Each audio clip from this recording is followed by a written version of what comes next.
اعوذ باللہ من الشیطان الرجیم بسم اللہ الرحمن الرحیم۔ آج ہمارے قرآن مجید کے ترجمے اور تفسیر کے لحاظ سے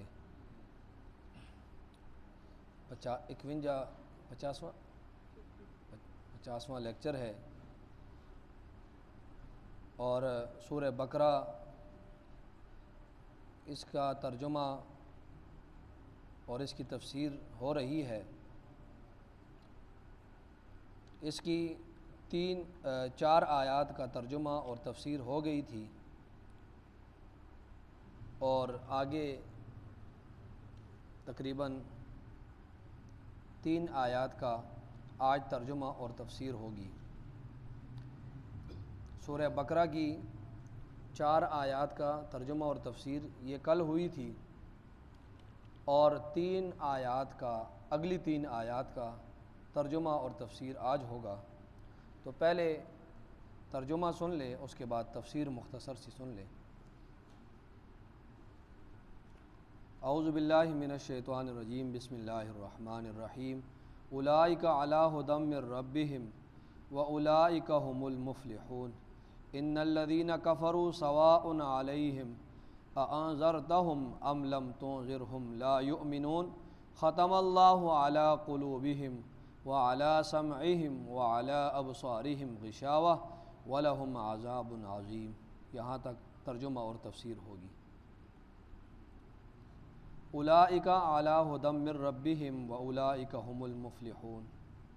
اولئک یہی لوگ، اولئک یہی لوگ، اللہ رب العزت بتا رہے ہیں کہ یہی لوگ، گویا ہاتھ کے اشارے کے ذریعے یہی لوگ علی ھدی من ربہم، علی پر، ہدن ہدایت، من ربہم اپنے رب کی طرف سے، اولئک علی ھدی من ربہم یہی لوگ ہدایت پر ہیں اپنے رب کی طرف سے، واولئک اور یہی لوگ ھم المفلحون فلاح پانے والے ہیں، یہی لوگ فلاح پانے والے ہیں۔ ہم اذان میں بھی کہتے ہیں نا، حی علی الفلاح، وہاں سے آپ یاد کر لیں۔ یہی لوگ فلاح پانے والے، کامیاب ہونے والے ہیں، یہی لوگ ہدایت پر ہیں اپنے رب کی طرف سے، اور یہی لوگ فلاح پانے والے ہیں۔ ان الذین کفروا سواء علیہم اانذرتہم ام لم تنذرہم لا یؤمنون۔ ان الذین بے شک وہ لوگ، کفروا جنہوں نے کفر کیا، سواء برابر ہے، سواء برابر ہے۔ ہم کہتے ہیں نا مساوی حقوق، تو سواء اس کا بھی مطلب یہ ہوتا ہے برابری۔ تو سواء برابر ہے، علیہم ان پر، انذرتہم آ کا مطلب کیا، انذرتہم آپ ڈرائیں ان کو، کیا آپ ڈرائیں ان کو، ام کا مطلب یا، لم تنذرہم آپ نہ ڈرائیں ان کو، لا یؤمنون وہ ایمان نہیں لائیں گے۔ ٹھیک ہے، ان الذین کفروا سواء علیہم بے شک وہ لوگ جنہوں نے کفر اختیار کیا، سواء علیہم انذرتہم ان پر برابر ہیں کہ آپ انہیں ڈرائیں یا نہ ڈرائیں، وہ ایمان نہیں لائیں گے۔ ختم اللہ علی قلوبہم، ختم مہر لگا دی ہے اللہ نے، ختم کا مطلب مہر، ہم نے آخری سپارے میں بھی پڑھا تھا نا، ختامہ مسک، تو وہاں پر بھی مہر کا مطلب تھا۔ تو ختم اللہ مہر لگا دی ہے اللہ نے، علی قلوبہم ان کے دلوں پر، وعلی سمعہم اور ان کے کانوں پر، وعلی ابصارہم اور ان کی آنکھوں پر، غشاوۃ پردہ ہے، غشاوہ ان کی آنکھوں پر، غشاوہ کا مطلب پردہ ہے۔ اللہ نے ان کے دلوں پر، ان کے کانوں پر مہر لگا دی ہے، اور ان کی آنکھوں پر پردہ ہے۔ وَلَهُمْ عَذَابٌ عَظِيمٌ اور ان کے لیے عذاب ہے عظیم، بڑا، ان کے لیے بڑا عذاب ہے۔ ٹھیک ہے،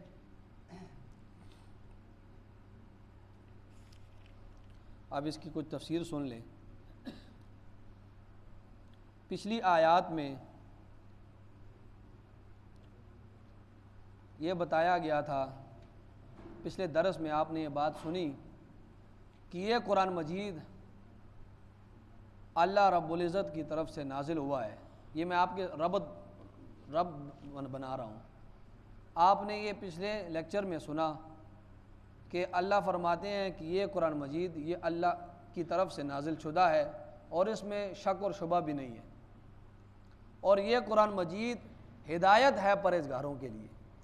یہ اللہ کی طرف سے نازل ہوا ہے، نازل ہونے کے اعتبار سے بھی شک نہیں ہے، اس کے مضامین میں بھی شک نہیں ہے، ٹھیک ہے، اور یہ قرآن مجید یہ ہدایت ہے پرہیزگاروں کے لیے۔ پھر پرہیزگار کون سے لوگ ہیں؟ اللہ رب العزت نے ان پرہیزگاروں کی صفات بھی بیان کی ہیں کہ پرہیزگار وہ ہیں جو بن دیکھے ایمان لاتے ہیں، اللہ پر اعتماد کرتے ہیں، انبیاء پر ایمان لاتے ہیں، اور اسی طرح وَيُقِيمُونَ الصَّلَاةَ، دوسری صفت پرہیزگاروں کی یہ ہے کہ وہ نماز کو قائم کرتے ہیں۔ دیکھیں نماز جو ہے یہ دین کا جو ہے ایک ستون ہے، حدیث میں بھی آتا ہے نماز اسلام کا ستون ہے، یعنی اس کے بغیر آپ کا اسلام قائم ہی نہیں ہو سکتا۔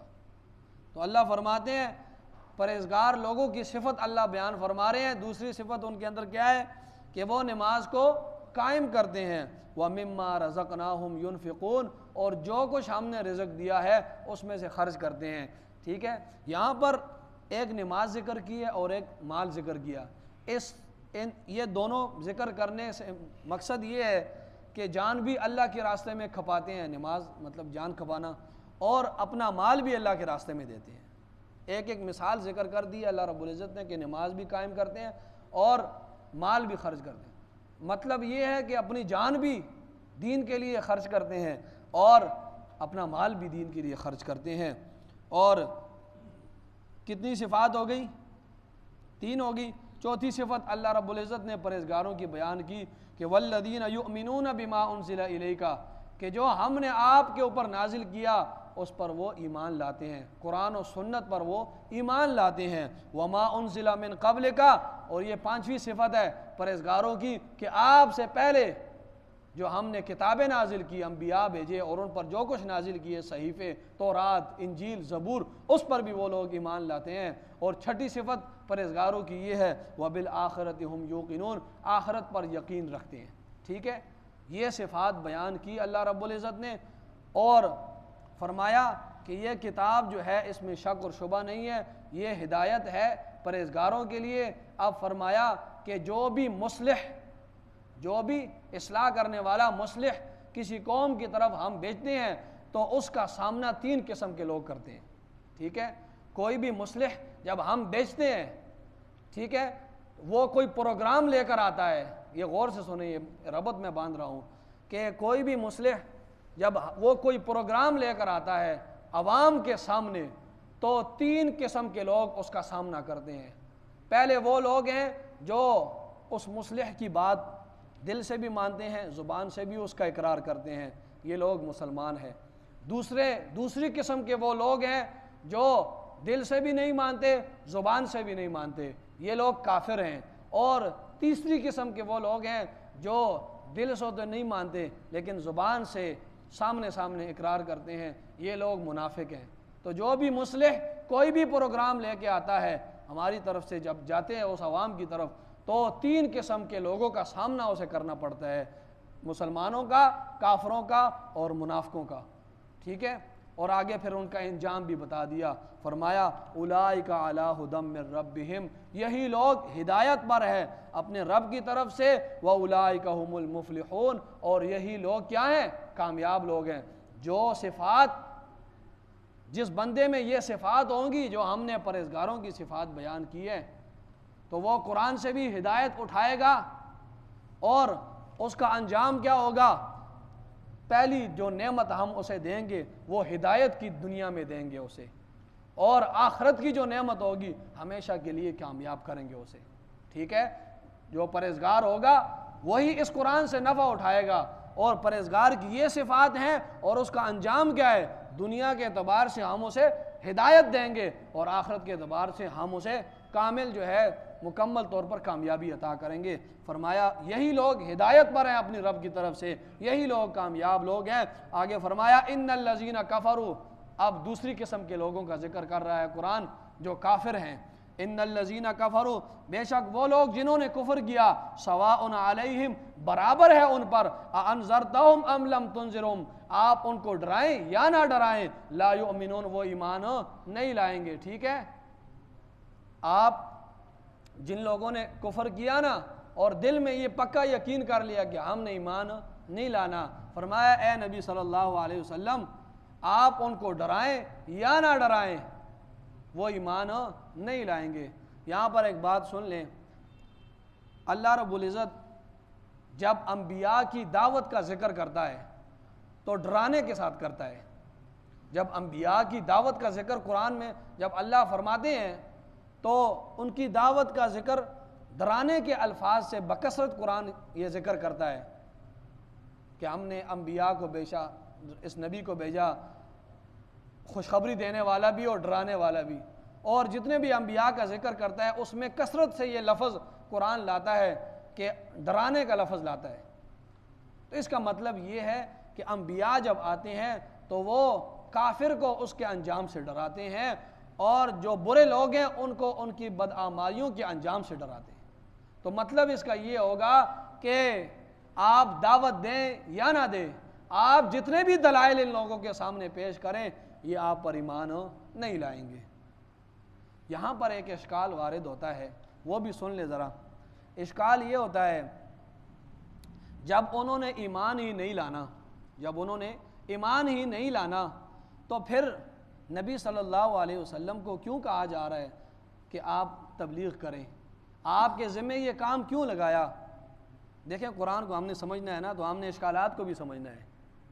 کل آپ پر کوئی اعتراض کرتے تو آپ کو پاس اس کا جواب بھی ہونا چاہیے کہ قرآن کہتا ہے، اللہ فرماتے ہیں کہ آپ ان کو ڈرائیں یا نہ ڈرائیں وہ ایمان نہیں لائیں گے، حالانکہ اللہ رب العزت نے تبلیغ کا کام نبی کے ذمہ کیا ہے. تو پھر جب انہوں نے ایمان ہی نہیں لانا اس تبلیغ پر تو اللہ نے ایک محمل سا کام نبی کے ذمہ سپرد کر دیا ہے کہ اس کام کا فائدہ ہی نہیں ہے. جو کام اللہ رب العزت نے نبی کے ذمہ لگایا تبلیغ کا، اس کام کا فائدہ ہی نہیں ہے، کیونکہ آپ ڈرائیں یا نہ ڈرائیں وہ ایمان نہیں لائیں گے. تو پھر اللہ نے نبی کے ذریعے جو تبلیغ کا کام سپرد کیا ہے اس کا فائدہ تو نہ ہوا. یہ ایک اشکال وارد ہوتا ہے. اس کا جواب یہ ہے کہ یہاں پر اللہ رب العزت قاضی بیضاوی اور علامہ آلوسی رحمۃ اللہ علیہ نے دیا ہے کہ یہاں پر ذکر ہے، نیچے دیکھیں، سواء علیہم، ان پر برابر ہے، ان پر برابر ہے. یہاں پر یہ نہیں ذکر کیا سواء علیک، آپ پر برابر ہے، فرمایا ان پر برابر ہے، آپ ڈرائیں یا نہ ڈرائیں، آپ پر برابر نہیں ہے. آپ تبلیغ کریں گے، تبلیغ کا ثواب آپ کو ملے گا، تبلیغ کا اجر آپ کو ملے گا. ہاں ان پر برابر ہے، آپ ڈرائیں یا نہ ڈرائیں آپ پر برابر نہیں ہے. اور یہ قیامت تک کے لوگوں کو جو مبلغین ہیں، تبلیغ کرنے والے ہیں دین کا، ان کو یہ بات بتا دی گئی ہے کہ آپ تبلیغ کرتے رہیں، سامنے والا مانتا ہے تو سونے پر سہاگا، نہیں مانتا تو وہ اس کا اپنا انجام ہے. لیکن جو تبلیغ کرنے والا آدمی ہوگا اسے نا امید نہیں ہونا چاہیے، اسے اس تبلیغ کا ثواب اللہ رب العزت ضرور دیں گے. ٹھیک ہے. دوسرا اشکال یہاں پر یہ وارد ہوتا ہے کہ فرمایا وہ ایمان نہیں لائیں گے، وہ ایمان نہیں لائیں گے. حالانکہ بہت سے تقریباً سارے صحابہ کرام کافر تھے، مشرک تھے، اس کے بعد وہ ایمان لائے نا. تو فرمایا اے نبی آپ ڈرائیں یا نہ ڈرائیں وہ ایمان نہیں لائیں گے. حالانکہ اس کے بعد کئی صحابہ کرام بہت سے لوگ مسلمان ہوئے اور قرآن فرما رہا ہے کہ وہ ایمان نہیں لائیں گے. تو اس کا جواب یہ ہے کہ اس سے خاص لوگ مراد ہیں. ٹھیک ہے، اس سے وہ خاص لوگ مراد ہیں جو اللہ رب العزت کے علم میں تھے کہ ان لوگوں کا خاتمہ کفر پر ہوگا.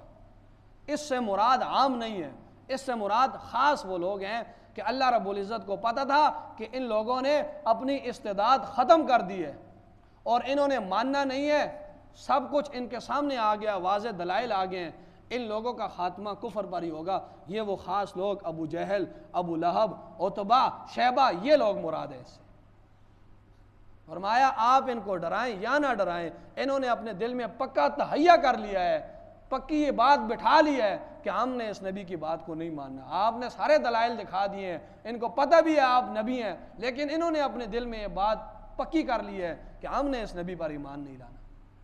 آگے فرمایا ختم اللہ علی قلوبہم، اللہ نے ان کے دلوں پر مہر لگا دی ہے۔ مطلب یہ ہے کہ ان کے دل اب سمجھیں گے نہیں، حق بات کو سمجھیں گے نہیں۔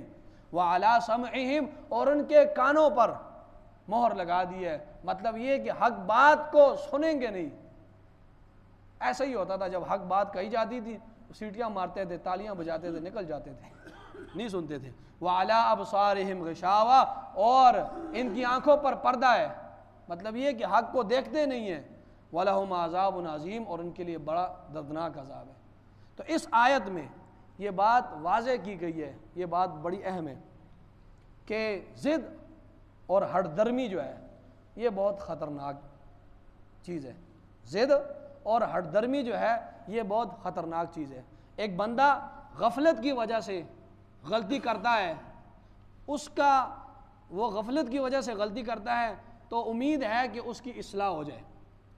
کوئی بندہ ناواقفیت کی وجہ سے، اسے پتہ نہیں ہے، اس سے غلطی ہو جائے تو اس کی اصلاح کی امید کی جا سکتی ہے۔